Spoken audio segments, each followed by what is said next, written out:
Hello everyone, I'm Kirti from Kirti Loves Spanish podcast. I teach Spanish and work closely with students preparing for exams like DELE, as well as those planning to study or work abroad. In this episode, I want to cover an important question which I'm often asked. And that question is, how do you choose your DELE Spanish level? So, many students are confused between choosing between B1, B2 or C1. I also hear a lot of students say that they don't want to fail, but they also don't want to choose a level that's too easy for them.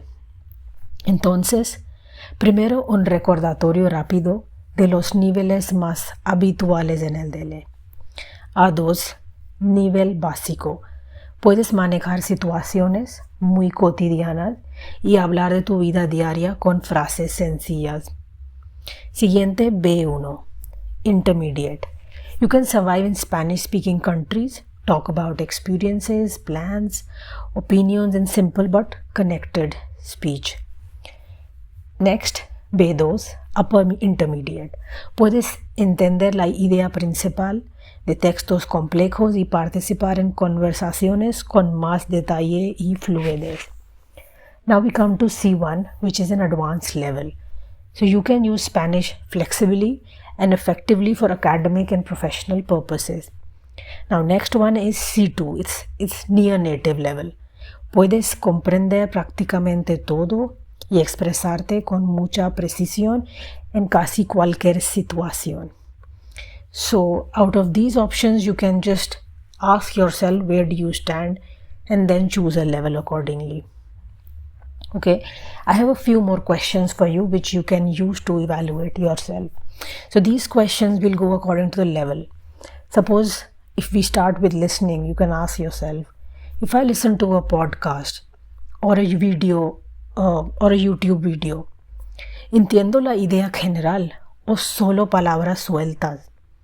When it comes to reading, you can ask yourself, cuando leo artículos cortos, noticias o posts, ¿entiendo el mensaje principal sin diccionario cada dos palabras? Next, speaking. Can I explain my opinion, experiencias y planes de futuro con frases conectadas, or do I stop every few seconds looking for words? The next one is writing. ¿Puedo escribir emails sencillos, mensajes o pequeños textos organizados o solo frases sueltas? So these are some other questions that you can just ask yourself or maybe journal about them to see what is your level, how much are you able to understand and work around it. Okay, so some more tips to figure out how to match yourself to a suitable level. So if you still struggle with basics, cómo presentarte, hablar de tu familia, tu rutina y tu pasado con seguridad, probablemente A2 es mejor para ti.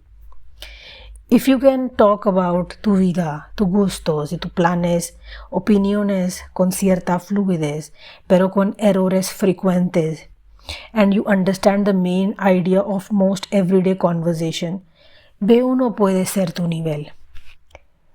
Also, I feel that if you study Spanish for a few years, entiendes series con subtítulos en español, you can argue, explain, and maybe elaborate your ideas. Maybe B2 is a good idea for you.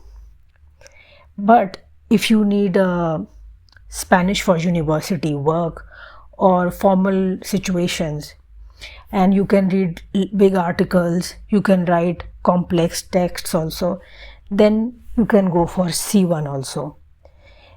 And next is, if Spanish feels almost as natural as your first language y manejas registros formales e informales con mucha precisión, entonces puedes considerar C2 also. So you also need to consider your goal and timing. Okay, and you can also, a very important point that most students miss is that how much time can you dedicate towards preparation? Okay, suppose if you are between levels, like B1 or B2 y tienes poco tiempo para estudiar, puedes ser más estratégico, elegir el nivel más seguro. This is what I advise my students also, that choose a level where you feel more comfortable with. If you want to challenge yourself, then give yourself at least 3-4 months of dedicated practice. For example, for levels like B2, C1 and C2, give it more time. Give it proper dedicated preparation. Finally, I would like to say that siempre es muy buena idea hacer un test de nivel y si es posible una pequeña entrevista oral con un profesor o academia. Okay, so if you can just work with a professional, they will be able to evaluate your level better, because classroom level Spanish and DELE exams, they are very different. Even if suppose you are studying B1 level in classroom and you're going for B1 level exam, DELE exam, their level, you will see a big difference in the level. So I hope these points were helpful, and till we meet next time, hasta pronto.